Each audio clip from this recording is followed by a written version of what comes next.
Good evening, COC. We're so glad you're here. I'm going to invite you, if you would, to sing along with us and worship God.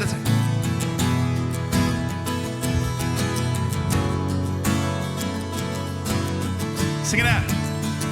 For God is able, He will never fail.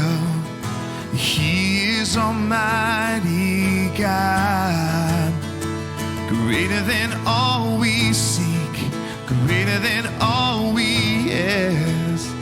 He has done great things. Lifted up, He defeated the grave, raised to life. Our God is able. In His name we overcome. For the Lord our God is able. Yeah.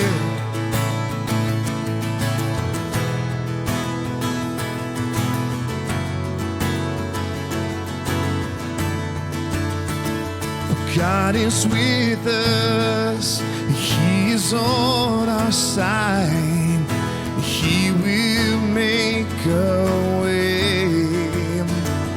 Far above all we know, far above all we hope. He has done great things. Lifted up, He defeated the grave, raised to life. Our God is able. In His name we overcome. For the Lord our God is able. Yeah, yeah.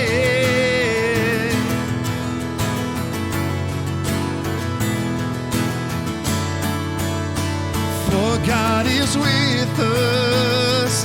He will go before. He will never leave us. He will never leave us. Our God is for us. He has open arms. He will never fail us. He will never fail us. Lifted up, He defeated the grave, raised to life. Our God is able. In His name we overcome. For the Lord our God is able. Sing it out. Lifted up, He defeated the grave, raised to life. Our God is able. In His name we overcome. For the Lord our God is able.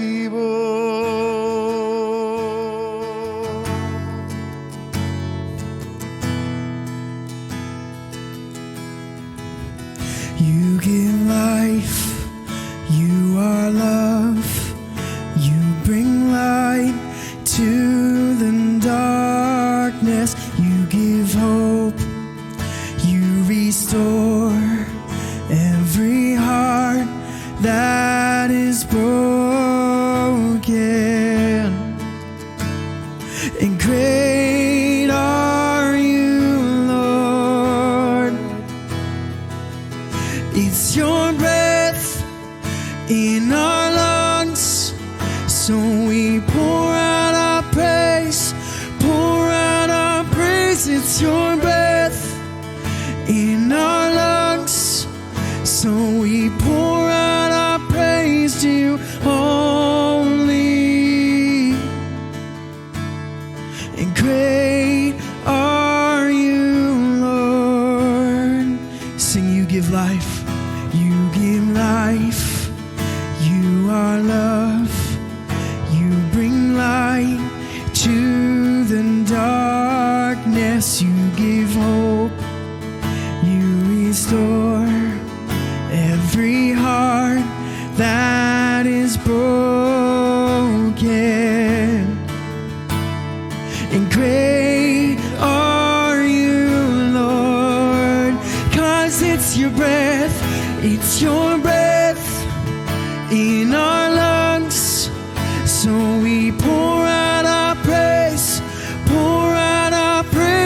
your breath in our lungs, so we pour out our praise to only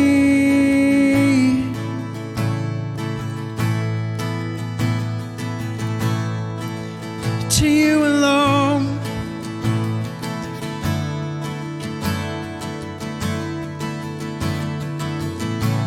Wherever you are, we can shout this right now. We say, and all the earth will shout your praise. Our hearts will cry, these bones will sing. Great are you, Lord. And all the earth will shout your praise. Our hearts will cry, these bones will sing. Great are you, Lord. All the earth, and all the earth will shout your praise. Our hearts will cry, these bones will sing. Great are you, Lord. It's your breath in our lungs, so we pour out our praise, pour out our praise. It's your breath in our lungs, so we pour out our praise to you only. It's your breath in our lungs, so we pour out our praise, pour out our praise. It's your breath in our lungs, so we pour out our praise to only. And great are you, Lord. And great are you, Lord. Let's pray together. And Lord, we thank you, Lord, that we can declare that you are a great God. And we, Lord, also thank you that in moments like this, Lord, even through the separation, through the distance, Lord, that, Lord, even though we are distant, we don't have to be isolated. And God, you've given us this incredible tool where we can come together and worship and learn together, sit under amazing teaching. And God, even right now where we are, to talk with other brothers and sisters. So Jesus, I pray that, Lord, tonight will be a moment when we are, Lord, touched and moved. But God, I pray that we will begin to look more and more like you, Jesus. We thank you for this opportunity. Lord, we pray that you will be in the midst of everything that happens today. In your name we pray. And everybody says, amen. Well, we are so glad you're here on this Wednesday night. We are so thankful that we can come together like this. This is, we've done this a handful of times, and I know I look forward to it. It's a wonderful time. It's kind of right in the middle of the week to just come together and worship and to grow together. And we do want to make sure this is something that we do together. And part of the purpose of the chat function that is right there on the YouTube link where you are is so that you can kind of join in on the conversation. Maybe you have a prayer need, or in just a few minutes you can hear Pastor or some of the people on our panel. They're going to actually ask you to ask questions. Please do that, and we want you to be a part of this so we can have kind of a family conversation spread out over the Miami Valley. We also want to remind you that this is an exciting week here at Christian Life Center. We are in the middle of my favorite week of the year. It's Easter, and our Easter celebration all kicks off this Friday night at 7 p.m. as we have our Good Friday service. It'll be streamed live right here on this channel. You want to make sure that you watch that or are a part of that. It'll be a nice time of just reflecting on what Jesus has done for us on the cross. We also want to remind you that that night will conclude with a time of communion. So we want to encourage you to get some elements there at your house. We will take them together.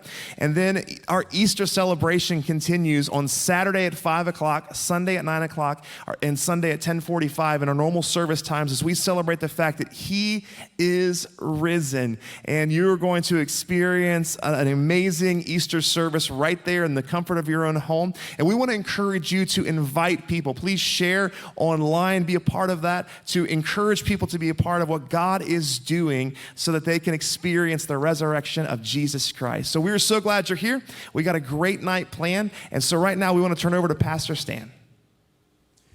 Good evening, everybody. Thanks for joining us on a beautiful Wednesday evening.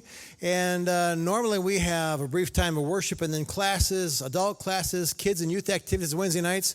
But since the statewide lockdown, we started coming to you live at this time for a time of worship and also a time of just digging into God's Word, teaching and growing together. And normally, the Wednesday before Easter, we don't have a Wednesday night activity here because the team is busy rehearsing. And our weekend team has kind of rearranged their schedule. We appreciate that. In fact, they'll be doing work after this is done tonight. But our theme this Easter, I don't know if Ryan said it, it is, this is not what we had planned. And that's definitely true. We start planning Easter right after Christmas is over. And a couple of weeks ago, we realized we had to scrap the plans we had. And so it fits Easter. This is not what we had planned. Make sure you invite people to be with us. Our original goal was to have 5,000 people join us here. Now we want those people to join us online. And you can go to our Facebook page or to our Instagram page and just share the ads that are there and invite your friends to join us. We always strive for our Easter to be inspiring for believers, but also an invitation to people who don't know Christ to make that decision. And our prayers and intentions are still the same. And so throughout the past several weeks during this very different time during the pandemic, we've been wanting to dig deep and grow in our faith. We've been challenging you to excel in faith and hope and love. But also I've been trying to remind you to have a sense of humor through all this. You can get a little too serious, too pessimistic if all you do is ingest too much news media. And so to help with that, we've tried to share different humorous anecdotes and stories and whatnot. And last week we launched the Masked CLCer. And so we are in week 2 of 3 weeks of the Masked CLCer. So go ahead and enjoy this. Write down your thoughts, who you think it's going to be. Next week we'll reveal.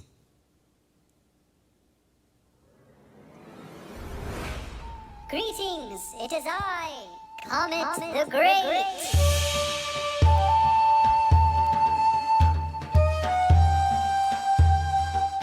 For my mysterious second clue, I must tell you, I was not born in America. Huzzah! Hey there, all you beautiful people. That's right, it's Elvis Skunkley. For my second clue, I gotta tell you, it might seem a little crazy, but I've had my ears pierced 3 times.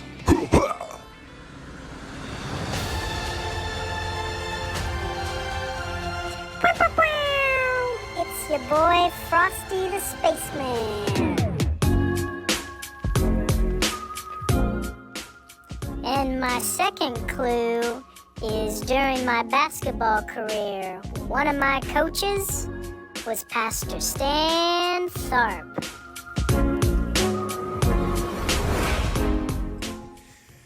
Well, I'm afraid they just gave it away. They did not have an illustrious basketball career if I was their coach.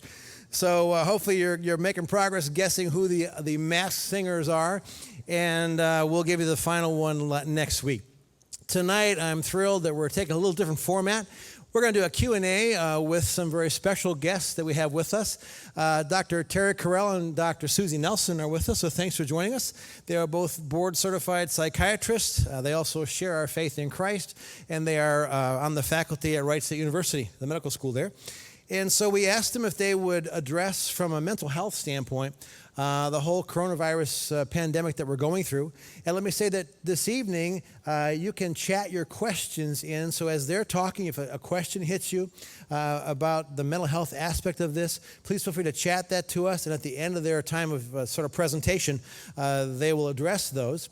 And also, we have put online some mental health resources. If you go to the clc.com webpage, you can click the link there, and they've provided a couple of really great documents to help coping with coronavirus and the anxieties that come with that, mental health issues. I got both those here.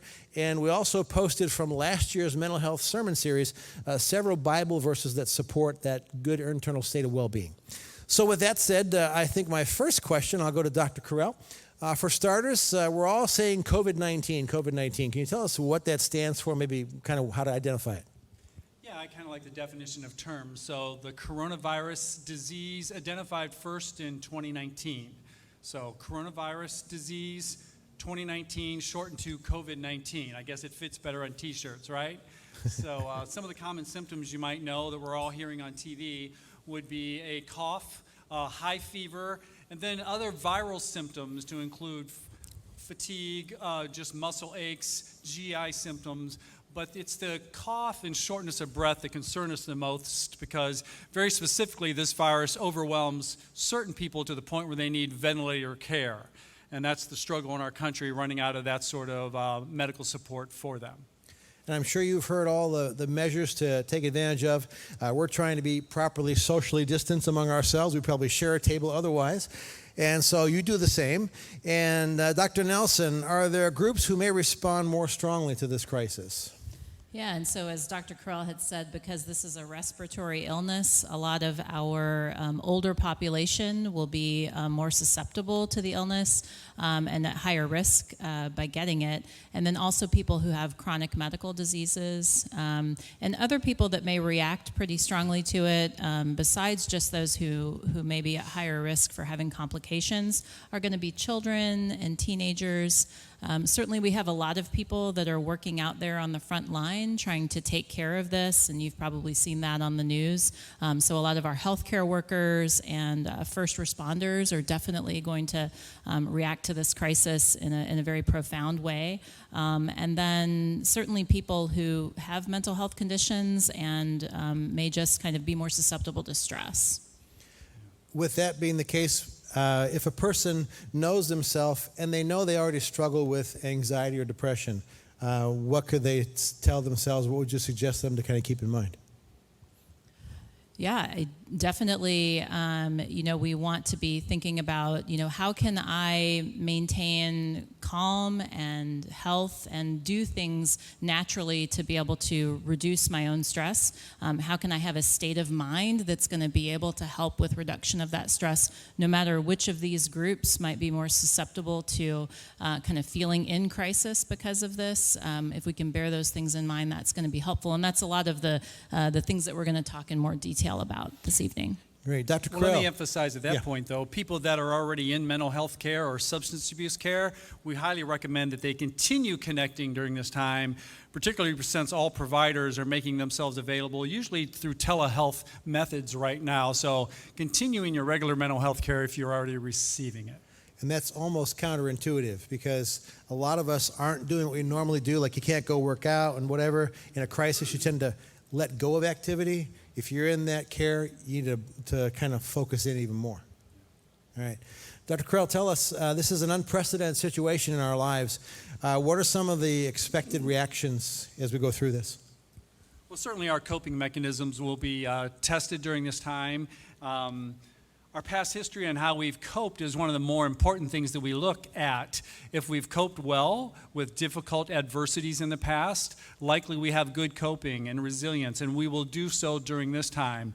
If we've had difficulties in the past, we want to be very careful and cautious to take an extra measure of care on some of the things we're going to talk about tonight to keep ourselves well during this time.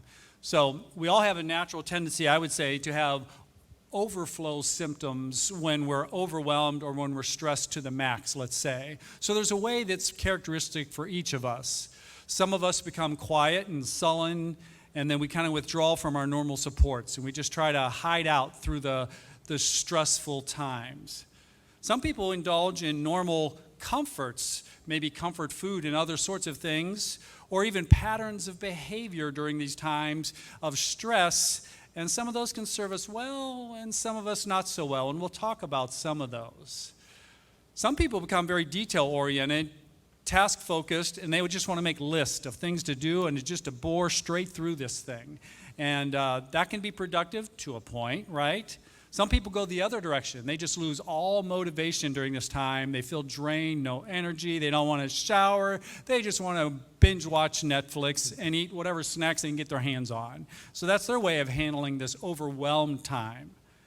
And some experience frank psychiatric symptoms. One might be anxiety. Their head gets filled with anxious thoughts, and they worry about all these things that may happen, and they exaggerate things, and they just kind of paint the worst catastrophic picture that could be. And those thoughts don't just stay there, they get into their bodies. And they have anxious symptoms in their body like muscle tension, headaches, upset stomach, that sort of thing. Some people get overwhelmingly sad and depressed during this time, particularly those who have a tendency to become that way, and this might be a depressing or very sad time for them. And some people have what we call somatic symptoms. They feel a lot of bodily aches and pains. It's like every little thing that's going on in their body, they're hyper aware of it, and they're very focused on it.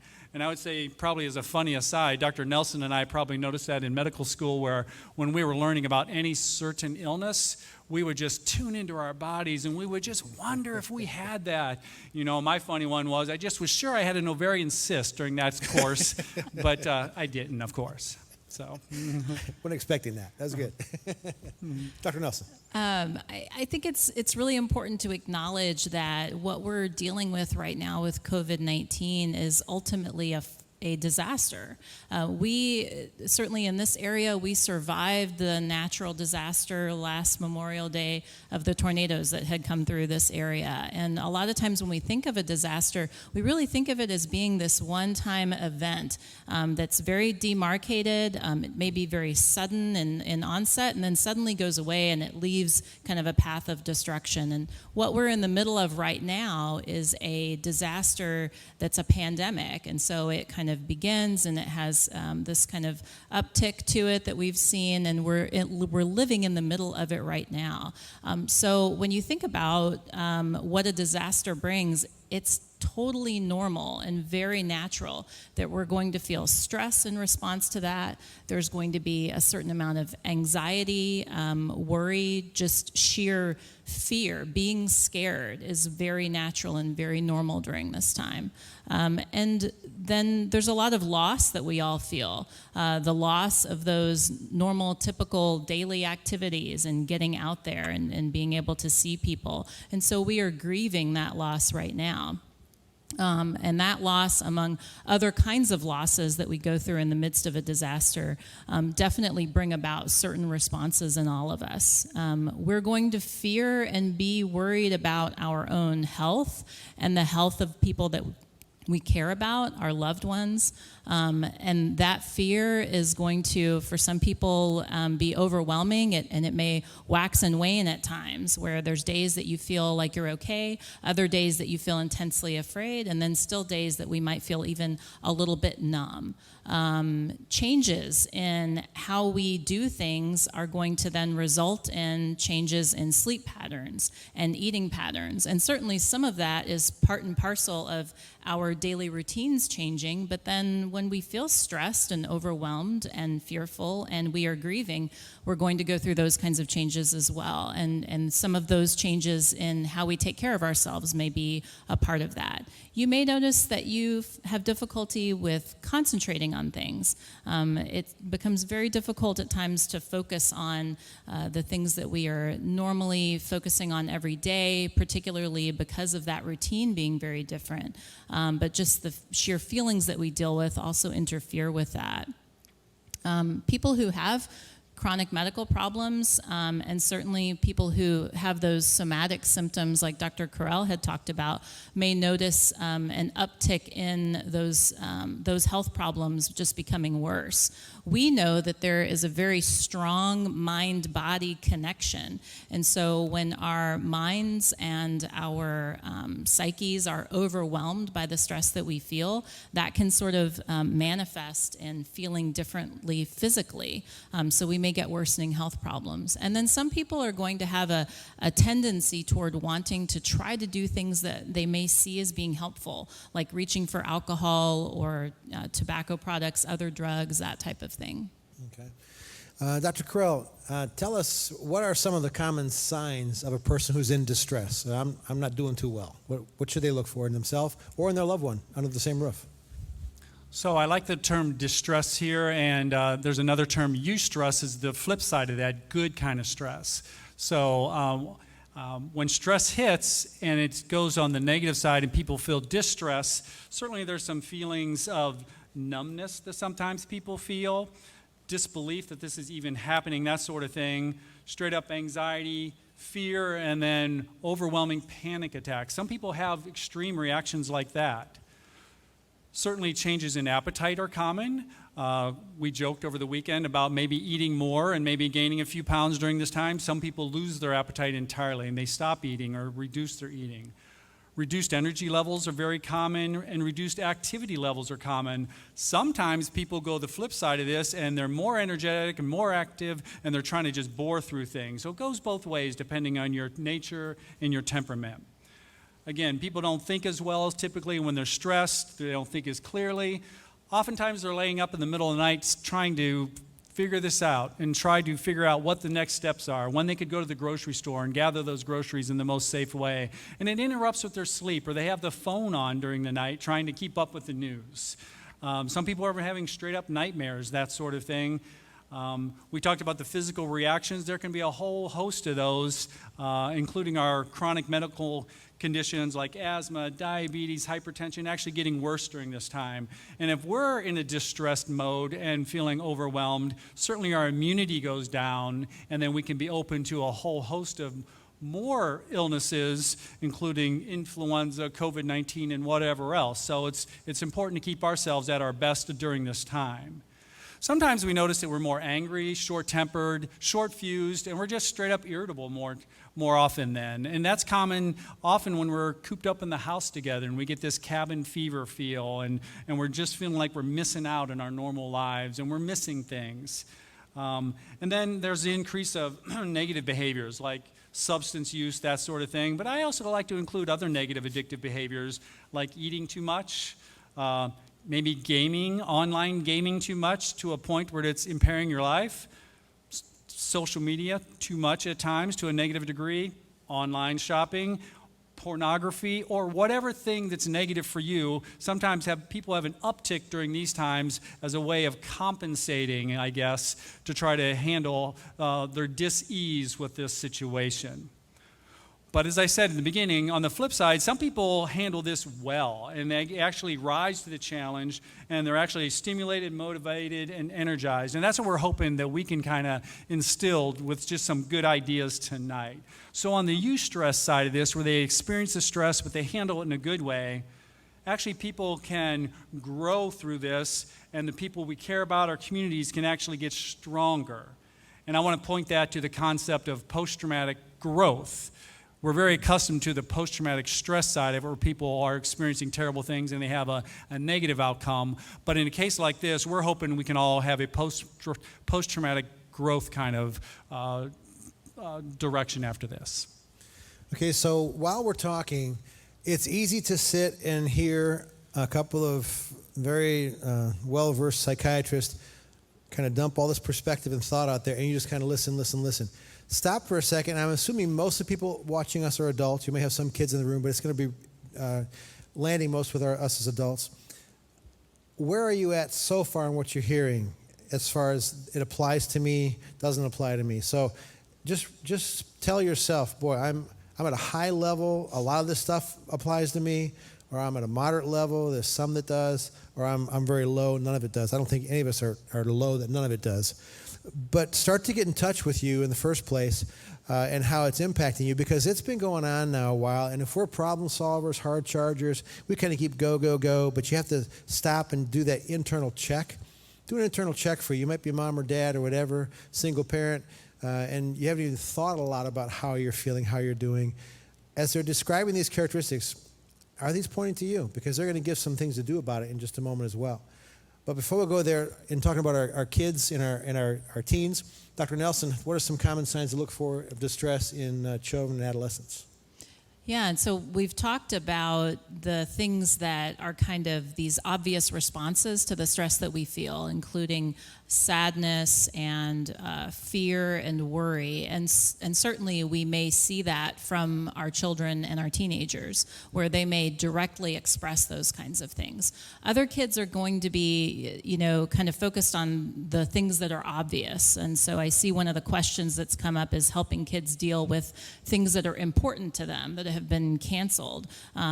So entire sports seasons have been canceled for kids for the spring, and a lot of other extracurricular activities and that kind of thing. So those kinds of common things that we would kind of expect for them to complain about, maybe just, I miss this, or I wish that I could have that, or just kind of, saying things like, well, it's really dumb that I can't do this. And so I think those are really common expected responses that most of us who have kids are probably living through right now.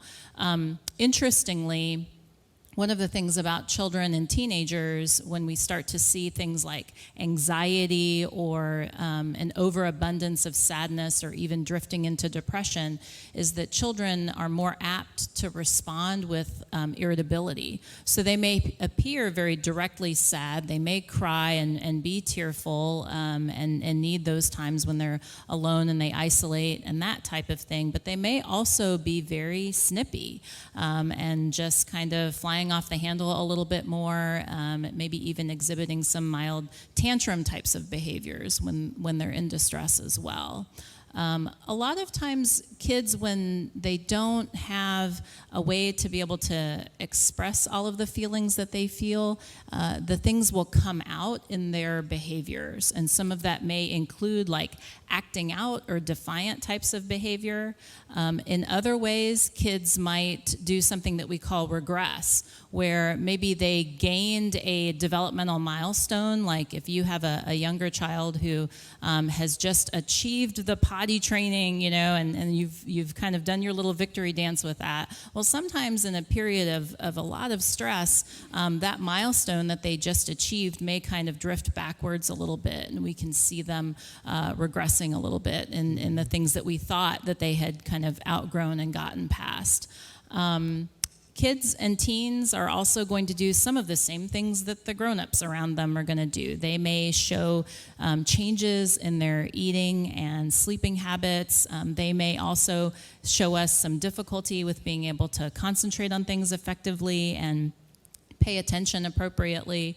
Certainly when adults get a little bit down or a little bit worried, they might not do the things that they enjoy and might drift away from some of the things that they once enjoyed. And kids and teens will often do the same thing. They'll complain about something not being as much fun. They'll say things like, I'm bored. And kids say, I'm bored a lot, but your kid might say, I'm bored a little bit more often than they would typically. And that might be a sign that they're in more distress. Definitely, it's a challenging time for kids in school because there's so many changes with not being in our traditional school settings that we are used to. And so those things might result in an actual change in the school performance just because of the adjustment to the change, but then also some of the distress that they may experience. And kids have a harder time sometimes coming up with the words that will explain how they feel. Some kids will really just kind of blow you out of the water, and they'll just say the most profound things at times. But then other times they really struggle to kind of find the language to be able to communicate with the grown-ups around them.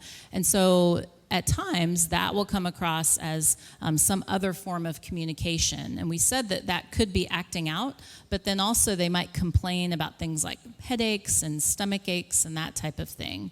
And then just as we had talked about some of those behaviors that, might not be positive behaviors for someone, Dr. Carell had said, whatever your negative behavior might be that you would gravitate toward during a time of stress, like alcohol use or drug use, well, kids and teens may do similar types of things where something that seems like the easy answer to on the way out of the distress might be something that they gravitate toward. Let's do a little deeper dive on the activities canceled. And let me go ahead and try to personalize it. So you've got, say, a high school senior, and they now are not going to have a graduation ceremony. They're not going to have a prom, and they had the perfect person in the world to go to the prom with. Their final athletic season has been canceled. They had a lot riding on that for a possible scholarship. Their world literally is upside down, and they are depressed. What can a parent do to, what should they look for, and what can a parent do to help that child cope with this? I think first acknowledging that it is completely okay to be bummed about that, and just get it out there and let's talk about that. So, let your senior talk to their friends about that. Definitely be talking with your teen about that. When I work with families in clinic, and when I supervise residents who work with families in clinic, I talk about when you're trying to coach a parent for how we can talk with teens and being able to kind of keep those lines of communication open. I talk a lot to parents about create an open space. Create some time, carve time out during the day that you guys can just spend some time together, and you can basically talk about anything. Maybe you can go out for a walk or something like that. But create open space to be able to talk and have these conversations, to get those feelings out, and acknowledge that that is definitely a significant loss. That's definitely something that we should be grieving a loss over, because those are huge milestones that all of us who have lived through that remember, and so we think about that for our kids that are going through this, and so don't try to kind of brush it to the side as being unimportant. It doesn't need to be the only thing we ever focus on, but it definitely needs to be something that we can talk about and get some feelings and thoughts out there about. Good, that's helpful. Dr. Krill, how can you reduce stress in yourself and in others? Well, I'm looking at a question from Jeff there. He's saying, I'm not feeling as if I'm all that stressed during this time. Is that okay? I would say, okay, Jeff, on the one hand, but my answer to this one as well is let's all have the real facts on hand about this pandemic. So make sure we know the true facts, have good sources we're receiving our information about, because just having accurate information can reduce our level of stress and allow us to convey that with people and then act in the appropriate ways and feel comfortable about it. I mean, in short, I just want us all to try to avoid all the craziness out there with the ideas and the conspiracy theories and the politicizing of this epidemic. Try to have the accurate information, and that'll go a long way in reducing the stress of it. Dr. Nelson, what are some other things that a person can do to support themselves through this? Definitely having accurate information is important, and so maybe set aside particular times of the day that you're going to be checking that out, or maybe one time of the day. I usually get up in the morning and I carve out just a little bit of time to sit down with my cup of coffee, because I missed my 2:00 press conference the day before, and so I just sit down with a cup of coffee. I watch a little bit of news before my children have gotten up, and that way I kind of see what the state level updates are for the day that came from the day before. And so carve out a time that you can go to a reliable source in order to get your information. But then, man, give yourself some breaks from it. If you're watching it all the time, if you're listening to it on the radio all the time, or, on your social media, constantly getting a feed about things related to that, do something that you can take out and carve out a break from it. Hearing about it repeatedly is definitely something that can perpetuate being upset about that. Do things to take care of yourself. Take care of yourself physically, emotionally, mentally, and spiritually. And the way that we do that is we take care of our bodies. Do some meditation, because that can be good for the body and the soul. Do some deep breathing exercises, stretch, do yoga, get some type of exercise on a regular basis. And again, whether it be to, maybe find some kind of like video online that you can do as a form of physical activity, or getting out there and going for a walk. Connect with other people. If you're going to be doing a physical activity like that, maybe try to do that with your family. Maintain your social distancing, but go on a walk with somebody, and find people that you can trust to be able to maintain connections with, and give yourself the opportunity to unwind and relax. One of the things that we find is that some people do discover they've had a little bit more time on their hands. Some of us are perhaps a little bit busier, and others are perhaps a little bit less busy. But if you have that extra time because of certain things that you can't do any longer, go ahead and take it and unwind. Give yourself the opportunity to do that. We've got a great question relative to parenting. If you've ever had a child wake up with a night terror, it is traumatic for everybody. You don't wonder what's going on, and then that child is in terror. If a parent's dealing with that, a child with severe nightmares, night terrors during this time, it's obviously some internalized anxiety or whatever. How do you help understand that and then help them deal with that? Well, whether there's a pandemic going on or not, you want to know the difference between a nightmare and a night terror. So a nightmare is just essentially a bad dream that usually wakes us up from sleep. Some people don't necessarily wake up from sleep, always from a nightmare. A parent might pick up on, like a child kind of like crying or something like that. But a nightmare is the kind of thing that someone either wakes up from or can be woken from most of the time. And usually when a child presents with a nightmare, they're kind of coming into the parents' room. They want to seek out comfort. They want safety. And so you can reinforce for your child that they're okay, they're safe. And that they had a bad dream, but it's okay now, and that they can go back to sleep and expect that they're gonna be okay, that they aren't gonna go back to sleep and immediately get back into that bad dream again, because that's what a younger child will often be afraid of. If I go back to sleep, I'm gonna have that bad dream again. So provide that comfort. A night terror is a very specific kind of a phenomenon that's different than a nightmare, where the child may actually be having an episode of like walking or even screaming in their sleep. And it's really scary for parents because usually you can't rouse the child from that. And so they're kind of like stuck in a particular stage of sleep. And they're, and it may be very loud and very scary. As a parent, what you need to do is sit with the child, kind of wait that out. It's pretty challenging. While they're screaming. Watch them, because you won't be able to rouse them from that sleep. And you're really there to provide for their safety, just to kind of make sure that they don't like fall or something like that. And just kind of be there mainly to provide for safety, and when they do rouse from that episode, to kind of get them safely back to bed. And a night terror would be the kind of thing you might want to go to your doctor for. Okay. Terry, before we jump into some more of the sort of healthy strategies, a question came up that we talked about when we first met before the night started, that with people being forced into close quarters at home, all of us, I think, are having a certain amount of stress, so don't overreact to that. But some marriages that aren't distracted outward now might be seeing some cracks in the foundation, in the relationship. Some families, some parent-child relationships, you might realize, whoa, there's problems here, there's deficiencies or gaps that we didn't notice because we were just distracted and out there. What advice would you give to couples? Let's talk about couples especially that are starting to realize, whoa, there might be some deep stuff going on that this pandemic is pushing on.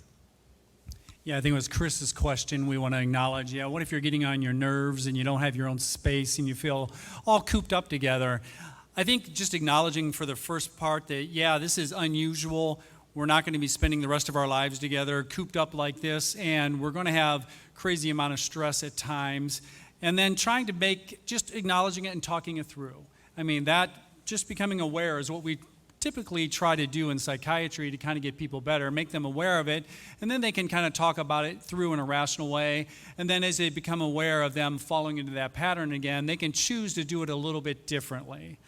Some other tricks of the trade that people are coming up with is trying to find separate spaces in their houses.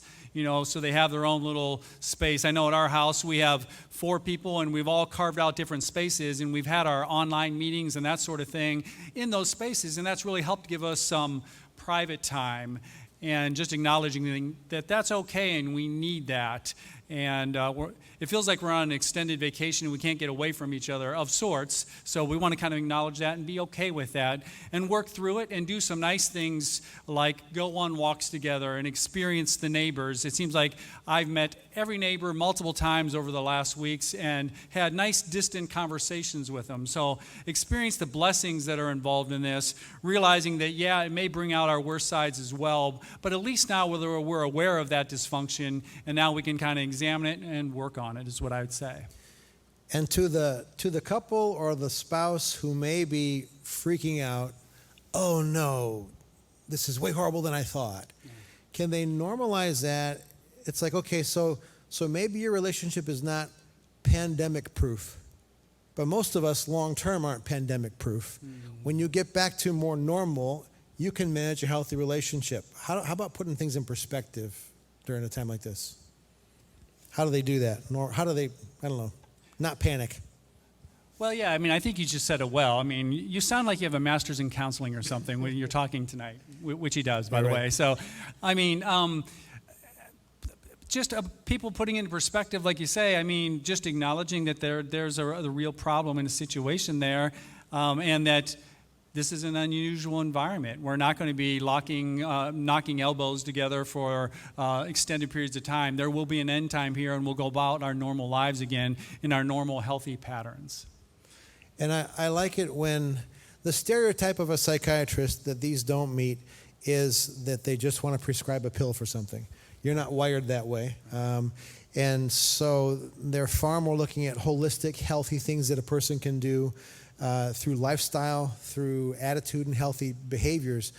I'd like you both, you've kind of got some notes on that, but before we do that deep dive, I don't want to let the question get away. As you were talking, Dr. Nelson, I thought, you know, we all agree that these and computers are wonderful tools, and on the flip side, they're horrible detriments if we let them be. And I just happen to think, wow, now you can have pessimistic news 24 hours a day in the palm of your hand. So one parent is asking, how do you balance, now that everybody's home, making it 100% screen time blitz, and it sucks up what could be some helpful, healthy time? Yeah, I mean, you know, and particularly if your kids are doing online school and you are using like iPads and Chromebooks and those types of things, you know, we're going to have to give a little bit on the screen time limitations.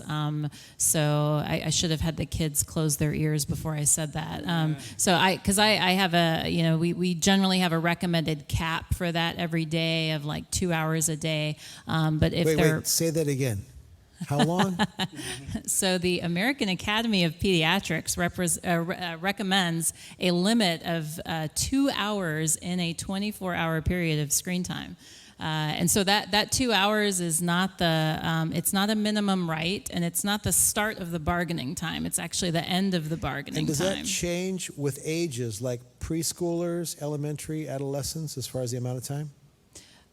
Nope, not really. Okay. I mean, so you're probably going to have a little bit more of it with like school activity because of like I had mentioned, iPads and Chromebooks and that type of thing. And so, you know, drifting a little bit more toward what teenagers may be doing because of being on the screens. I tend to think of the limit as being what we do casually on screens. So the phone we have in front of us, the video gaming system, the television, adding that time together that isn't educationally based should still be no more than 2 hours in a day. And so we're going to have a little bit more just anyway because of needing to do school in that way. You know, I'm a Girl Scout leader, and so we are about to start our meetings again. If you didn't get my email today, we're about to start our meetings again, and we're going to be using an online platform for that. So we're going to be doing a little bit more with screens, and we're not going to be able to completely and totally help that. And so we have to kind of be a little bit adaptable and a little bit flexible with it, but still maintain some degree of structure. And we shouldn't be on the screens all the time. And that whole thing about getting the exercise, getting out there and going on that walk and meditating and doing other kinds of activities together. Get out your game boards, do a family game night, play some cards with your family, do some other kinds of activities on purpose that take you completely away from screens. Great. Terry, what are some other additional behavioral sort of support or strategies people can adopt? Yeah, I just want to unpackage a few other ideas, like taking care of your body. This is kind of a blessed, weird time where we have more time to take full account and assessment of where we're at in a healthy way. And it's an interesting time to maybe eat better, actually have more balanced meals. We don't have to worry about the desire to go out to eat with folks at lunch at work and have less than optimal meals, let's say. So maybe it's a time to take a food diary and kind of mark down what you're eating, kind of learn a little bit about what you're eating at this time. Some people like MyFitnessPal and being very dedicated and putting their foods in and seeing where their nutritional balance is. Think differently is what I'm saying. This is a blessed time in a weird way. Same with your exercise. Do you want to do something different? Step it up a little bit. Do so with family members if you can, or other people in a social distance way, but try to exercise and enjoy it. Do something a little bit different if you can. And try to get plenty of sleep. That sounds easy, but it's difficult in our society when most of us don't sleep well enough. Maybe it's time to practice to figure out what's the best amount of sleep you need to feel at your best. Is it 6.5 hours, 7.5, 8? Maybe you can play with that during this time so you feel at your best and you learn something about yourself and go forward after this pandemic. But really focusing on wellness strategies that we know from the past that have really served us well as avoiding ones that haven't. It's time to take stock in that way. I mean, we just got through New Year's resolutions of sorts, and we have a spring break extended kind of right now. So maybe we look at these things in a deeper way is what I'm saying. Certainly, connecting with others is important because we can all feel very lonely and disconnected during this time, and we need to do that wisely. Certainly, the virtual connects are impressive. I'm not going to count that as screen time during this time. I think the virtual connects are very healthy. I know even we have a normal lunch every Thursday at work. That's our part 2 staff meeting, we always say. So we're continuing to do that during this break. So we're setting up our phones and we're having lunch together and we're talking. And it's just about as good as having it as a restaurant together right now. So be creative in how you stay connected to folks because this can be an awfully lonely time. Relationships, we know, are very therapeutic for us. So make sure we're doing those well this time. Dr. Nelson was talking about intentionally taking breaks because it can seem like our day never ends now. It's different. And it doesn't seem like there's a perfect division between work time and home time and we're all together. So maybe make that intentional where you're taking breaks to unwind. Try deep breathing. It's one of the most powerful, relaxing things we can do. Do activities that we enjoy. Maybe make a list of things that we enjoy and do those. As psychiatrists, we could say we're going to prescribe fun first and foremost all the time because we know that when we have fun on a regular basis, we're stimulating dopamine in our minds, which is one of the primary neurochemicals that is a fix for a lot of the problems we have. In our society, sometimes we just feel so stressed and so busy we don't make time for fun. This would be a time to do that, particularly with loved ones and people that you know. Dr. Nelson nicely mentioned meditation. I'm a fan. I don't worry about the spiritual component of it. It's clean these days. It's about relaxation and focusing on your body. And there's great meditation apps out there. Headspace and Calm and 10% Happier. And there are many others. But many of these are giving free subscriptions during this pandemic time. You might try that out. I personally like to meditate when I run. It kind of adds a 2-for-1 for me. It really calms my mind, keeps me focused. And then we talked about staying appropriately informed but not getting too much exposure to news. And that's something we learned in 9/11, that people just got full of news and full of bad news and full of worry, and it really was to their detriment. So let's do it differently this time. Let's have our regimented ways where we're getting the news we need to keep ourselves safe and to keep ourselves productive, but not too much. I have my particular news stations that I record and watch them real quickly through, and I have it in mind. That's all I need. I don't need any more. I don't need to sit up in bed looking through my phone, reading the news, because that's easy to do to get caught up in this. And my most important recommendation I'm going to say for last, you might be surprised, I think spiritual disciplines, by far the most important. We know that engaging in spiritual disciplines and emphasizing healthy spiritual beliefs and practices is one of the healthiest things we can do for both our mind and our body. We have greater than 5,500 medical studies that prove this, and I just think it's striking that we don't talk about it enough in medicine. But engaging in spiritual practices that we know that are helpful for us, whether that's Bible reading, prayer, taking meditative walks, reading books about Christianity, connecting with Christian friends. Now let me emphasize that for a quick moment. Talking to people that we can grow with can be equally as effective as talking to a professional person. So save a couple $100 an hour and have good, close Christian friends that you meet on a regular basis and you're connecting with in a very real way, because that kind of growth can be as productive as full-blown professional psychotherapy. But engaging in these spiritual practices can be one of the most important things we can do to enhance our health during this break, and particularly during this Holy Week and going into Easter. Thank you. I'd like to ask both of you one last question because we're about out of time. And I'll toss the question. I'm going to ask Dr. Nelson to add anything else to support children and adolescents. Then we'll jump on the question. But the question I want us to end with is there are a lot of single adults that are watching as well. And when you're living a single life, maybe you are in isolation with no one. What special nuances can be helpful for people who are single coping with this? But before we go there, Dr. Nelson, just any other added sort of strategies that parents can use with their kids, with their adolescents, for just supporting them through this? Yeah, the big thing about being a parent or a grandparent or any caregiver of a child is just to know that, a lot of people out there that take care of kids, they definitely feel like a continuum of they're watching me all the time to I'm not really sure they're paying any attention to the things that I say. And really, and particularly being in the house together, your kids, your children, your teenagers, they are paying attention. And so the best thing that you can do to help your kids is to maintain your own calm, your own confidence, because they are going to look to you to provide the example to them for how to get through this and how to deal with it and how to cope with it. We have a fancy term for that. We call it social referencing, where they kind of look to the grown-up in their lives to kind of give them a clue about what the next step is or what the next right thing is going to be. And so by being there, being calm, being confident, kind of doing all of the things that we've talked about this evening and using that as an example for them is definitely going to be very helpful.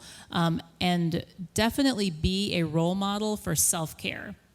When you get on the airplane and they're about to take off and they go through the safety, they always say that if the masks drop down and if you're caring for a young one, to put your own mask on first before you help someone else with theirs. So make sure your self-care is adequate, and that enables you to give to them, and it also enables you to show them how to take care of themselves. Very good. So let's speak to the single adults that are with us. Some are on the younger end of things, haven't been married yet. Some have been single their whole life and middle age. Some outlive their spouse. Regardless, they're facing this different. What perspectives can you give them? Yeah, I would just say that certainly that takes a special emphasis on connecting with others and being creative. So again, going through contact list, who haven't you talked to in a while? I mean, looking through your old text. Oh, I haven't texted that person in 6 months, that sort of thing. Who can you reach out to now and just be connected for whatever safe way you can, whether it's talking on the phone, texting, video conferencing, or doing activities together that are at a safe social distance. But I think it takes extreme intentionality and creativity during this time. And I understand the loneliness in that question, and I feel it, but I think it takes extra effort during this time. Dr. Nelson, anything to add to that? I think that's great, and certainly, those of you who are connected here at CLC, that are single, find ways to reach out here with each other and among each other in the same way that, you could come here to the sanctuary on a Sunday or a Wednesday or a Saturday, it looks like, and, you could come in and worship and then walk right out the door. But, by the same token, you could get up and be, isolated every day. And so be intentional, find those ways to connect with other people, and definitely in your church community, connect with others. Great. Well, I was going to say that too. I mean, you go on the CLC app and connect in the groups. I mean, I'm not kidding. I've done that even more. I'm very well connected. I do it intentionally, but I've connected to more online groups during this time. I've been watching all the services, enjoying all the connection points, the people talking back and forth. I mean, I'm getting more connection now than I usually do, but it's all virtual on the most part. But I think that's a CLC app connection part can really be helpful. Absolutely. Let me say as well that if you go to clcdayton.com, you can hit the link and download the resources that they've provided for us, and also the Bible verses about mental health. And let me remind you, from the first week we started this, that one of the biggest battles we fight is between our ears. And Paul talks about the transformational quality of renewing our mind. And in Philippians 4:8, I'll go back there again, because Paul talks about the peace of God that goes beyond comprehension, guards our heart emotionally, guards our mind, our thoughts. But we have to guard what we think about. And here's what he says to fill your mind with. He says, finally, whatever is true, honorable, right, pure, lovely, of good repute, if there's any excellence, if anything's worthy of praise, let your mind dwell on these things. So be sure you steward what happens up here, and God will also guard you here. So thanks so much for joining us. Don't forget to be with us at Good Friday, 7 o'clock. Be prepared to take communion with us. And then Easter weekend, this is not what we had planned. Saturday at 5, Sunday at 9 and 10:45. And if you happen to be a middle schooler or a high school student, or you have one in the home, Pastor Josh and Chris asked me to announce to you that they're having after-service hangs tonight, right after this. And I jumped in on them last week. They were having an in-house scavenger hunt. It was a blast. And so if you want to be part of that, go to the CLC Student Life YouTube channel, and you can join them. God bless you. Thanks so much for being here. We'll see you this Friday.